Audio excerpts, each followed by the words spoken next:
Hi everyone, long time no see. I'm Carly, welcome or welcome back to my channel. I've been away from BookTube for a while because I have been submitting my PhD. So today I thought I would film a catch up because it's been a few months since I last filmed. Let you know what's going on in my life and what I've been reading and what my reading plans are coming up. And I'm going to start making videos again. So excuse the weird filming setup. Today I'm in my living room with a view to my kitchen. Got some nice pictures on the wall back there, so you know, I thought I'd put that in shot, but my study is a mess. It is full. I've been buying some books recently and there is no place for them, so there's stuff piled up everywhere and I need to have a good clear out in there. So I thought I'd sit downstairs today and film because it's a nice sunny day, there's some nice natural light coming in. Anyway, let's talk about what's been happening. So I think I last filmed, I can't remember, October time. I had a deadline for my PhD that was the end of January, so I was due to submit my thesis then. I've been working on this PhD for 7 years now, part-time, and balancing it with paid work, 2 part-time jobs, which, you know, nearly equate to a full-time job. So it's been a big deal, and the last few months were a big push to get that finished. So throughout those 7 years, I'd written the thesis, like ongoing, revising my chapters, getting feedback from my supervisors.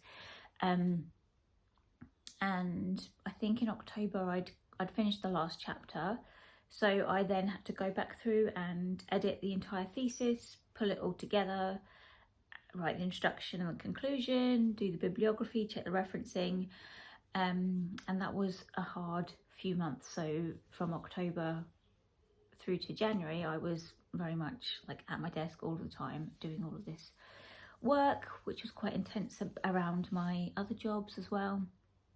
So it was hard going. I got some feedback from my supervisors on the whole draft in January, and there was a lot of changes they wanted me to make. So, and mostly that was like referencing and some other kind of points that I had to put in. So there was a lot of changes that I had to make. So I had to get like a 2 or 3 week extension. So I ended up submitting in February, the first week of February. And by that point I just had enough. I was just like, I have to get this done, I have to get this out. I just kind of hit a wall with it, because I've been working on it solidly, you know, for the past few months and the past 7 years. So yeah, I submitted it. It's in now, it's in the hands of the examiners. My viva will be in May, which I am very nervous about. So if anyone watching has done their viva and would like to give me any tips, I would gratefully receive them.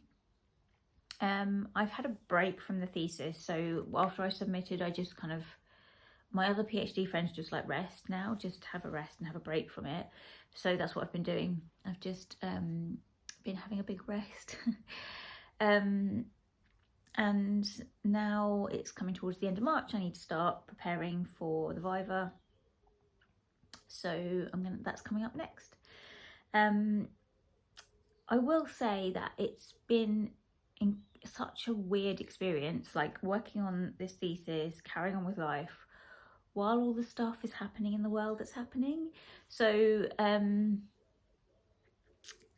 just wanted to say, like, I've found it really difficult, like just carrying on with my normal life and going on about my business and thinking, what is the point in doing this? What is the point in submitting this academic thesis when genocide is happening in Palestine and people are just carrying on and it's just going on? And I don't know, I found it really jarring, and I felt very helpless. And all I've been doing during that time, because I've had to work on this thesis to get it done, is I haven't been able to, I wasn't able to go on any of the protest marches in London, and I felt really conflicted about that because I wanted to be there. I wanted you know, what action can we meaningfully take when these terrible things are happening in the world and governments are supporting them? What as we as individuals can do is put our bodies on the streets and protest. So I wanted to do that, but because I had to spend all of my time working on the PhD, I couldn't. And I just felt like, oh, is it even worth it when, you know, this is happening?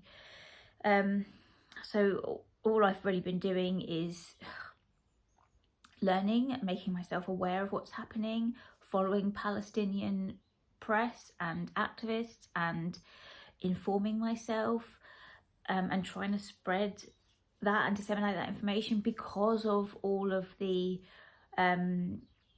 polarity around this genocide. You know, it's been called a war. It's not a war, it's a genocide. Israeli occupation forces are completely obliterating Palestinians. That's what it is. And I've just found it really difficult to be a person in this world. Like, what can we do other than inform ourselves and be activists where we can? So I've been, you know, mostly, if you follow me on Instagram, you would have seen that all of my stories have been about what's happening in Palestine. I've been sharing Palestinian voices and sharing the atrocities that the Israeli occupation forces are perpetuating against Palestinians. And it felt a bit pointless, but then I have had feedback from friends that weren't like massively aware, or they follow mainstream media, and they've said, oh, actually I've learned a lot from what you've been posting. So I think that helps. You know, it's a small action, but it does help. So yeah, and I feel a bit useless, and I'm really fucking angry about what's going on. So as always, I always turn to books to arm myself with information and learn more.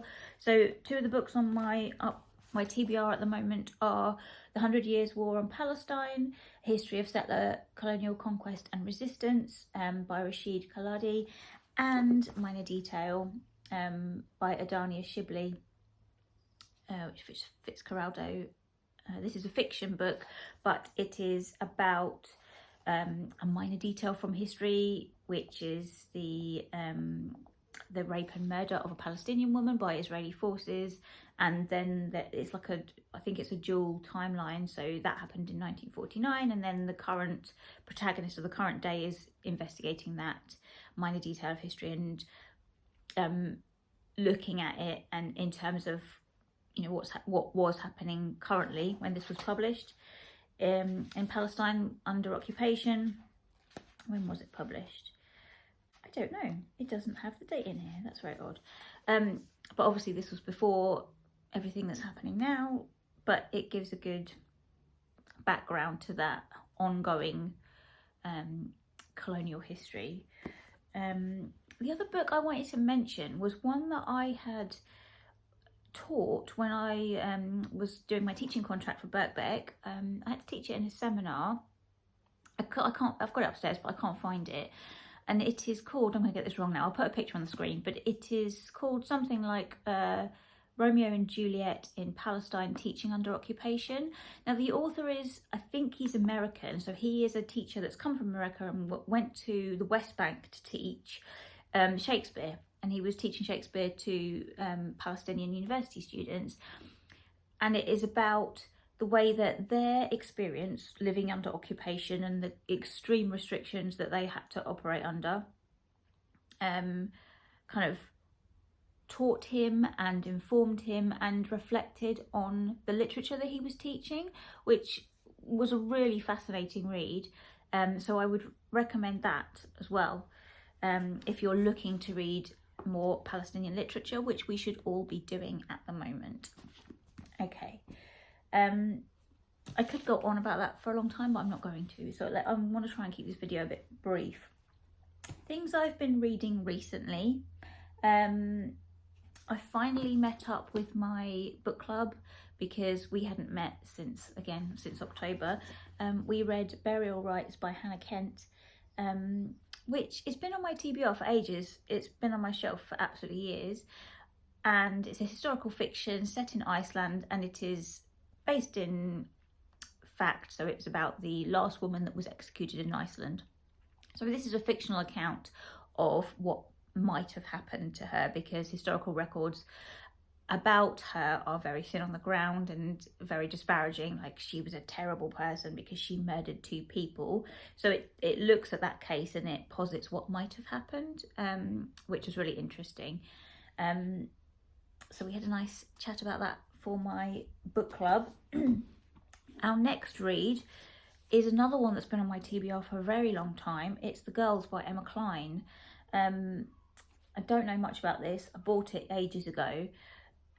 Like I said, it's been on my TBR for years. I think it's set in 1969 in the summer, and it's about a teenage girls. It's a coming of age novel, and I think it's about cults. I'm not sure what cult or who the leader was, but I'm excited to get to it. So it's nice to be getting through my physical TBR with books that I've had on my shelves for a long time. The other thing I've been reading, I've picked up again after starting it ages ago, was Rick Rubin's The Creative Act, A Way of Being. This is very short chapters, almost vignettes, about creativity, about the process of creativity. It's very nice to read in small chunks. So I'll read like a little chapter or a couple of chapters a day.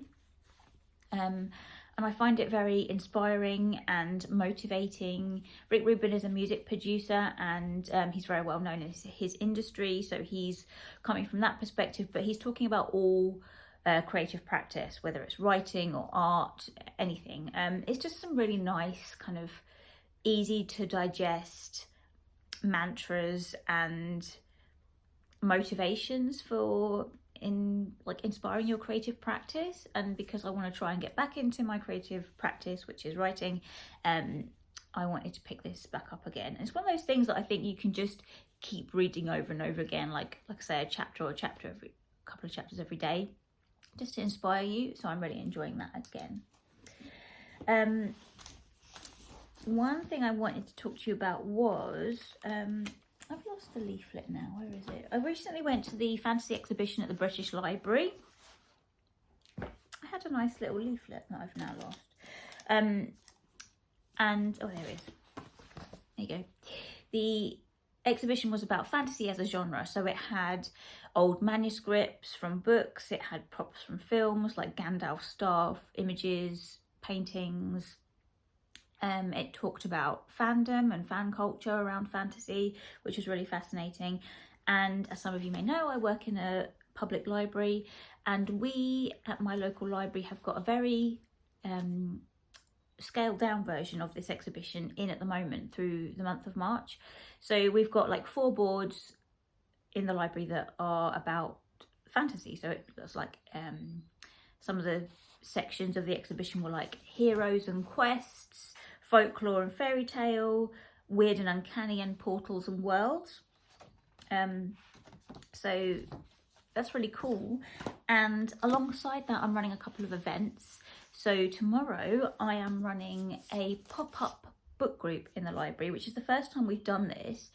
So I'm hosting it, and we are going to be talking about Piranesi by Susanna Clarke. Again, this has been on my TBR for a very long time, but I had never got round to reading it, and now I have, because I picked it for the pop-up book club. So the premise of the pop-up book club is that people who have always been interested in attending a book club, or wanted to do it but either haven't had time, can't commit to a regular meeting, or have felt a little bit unsure. So it's a very low pressure, no commitment, turn up if you want, if you like, read the book and then come along to discuss it. You don't have to commit to a regular book club every month or whatever. So this is the first one that I'm running of this. I'm hoping to continue with it and run them maybe like every 3 months, pick a different book and then just put it out there and be like, whoever wants to come along, come along. So this is the first one. And as you can see, I've put some tabs in here. I've been making lots of notes and got my book club questions ready. I'm really excited for the discussion that we're going to have tomorrow. And I adored this book. I thought it was fantastic. I'll do a separate review. Like, of all the things that I'm going to talk about, I would very much like to do individual book reviews. So if that's something that you're interested in, drop me a comment below and just let me know. But I adored this book, and I felt like it was just a page turner, kept me engaged. I really wanted to kind of delve deep into that world, and I loved it so much. I hope everyone else did. Okay, I'll let you know how that goes. The other thing that I'm doing for this fantasy exhibition is I'm running a creative writing workshop for young adults on the 6th of April, so I'm excited about that. I'm going to be using the fantasy exhibition as and give them writing prompts around that. So yeah, that's a new thing for me. I've not done anything like that. I've taught students before, but I've taught undergraduates at Birkbeck, like in seminars. I've not taught young adults, so that'll be interesting. The other thing I've been doing at work is that I've recently just started to join in with the Read a Little Aloud group, which is a event that we run in various forms. Some of them, people come to the library and just sit and listen, and we read them extracts. It's usually on a theme. So there's a theme that's very loose, and then everyone that's reading will pick like 2 or 3 things to read out, read them to the group, and then if people want to discuss about it, they can. If not, they just want to listen. That's cool too. So the group that I have joined in with is an online group, and we read to patients that are like in critical care in a hospital. So they're in hospital and they can log on and like a Teams call and just listen to us read, and that's been really nice. So I've done a few of those now, and I'm doing the one on Monday, so I do it every Monday afternoon. And the theme this coming Monday is our favourite reads, which is great because I can just pick what I love. So obviously Ali Smith's going to be in there at some point. So that's been a really nice thing, and I've really been enjoying like picking up these extra kind of responsibilities at the library, which has been nice. So finally, I want to talk to you about the Women's Prize, both for non-fiction and fiction, that I am very excited about getting to. So the Women's Prize for non-fiction is the first year they've run this. I'm really excited about this. There's a lot of books that I want to try and get hold of on that long list. I've started reading Wifedom. Oh, sorry about the shiny cover. By Anna Funder, which is Mrs. Orwell's Invisible Life. It's a biography of Eileen O'Shaughnessy, who was George Orwell's wife. I didn't even know he had a wife. And it's about their marriage, and it's about being a wife, and it's about patriarchy. And I'm halfway through this, and I absolutely love it. I love the writing style. I love the way that she's blending biography and fictionalized episodes of what might have happened in those personal interactions and reflections from her own life. I just think it's chef's kiss. Amazing. So there are a few books that I've got on reserve from the library, from the long list. The other one is, I'm going to forget all these titles now, other than Eve, which is about the evolution through the female body. I'll put pictures up here. The other ones I want to get hold of are Codependent, which is about AI and how AI perpetuates inequality and like things like racism and inequity through its platforms. That sounds really fascinating to me. Also, there are a couple of authors that are going to be speaking at the Cambridge Literary Festival in April that I'm hoping to go to, and that is one of them. And there is Matrescence, which is about motherhood and changes in the what is it? I'm going to get it wrong now. Physiological changes that motherhood engenders, and what that means for women who are going through pregnancy and birth and postpartum and all of that stuff.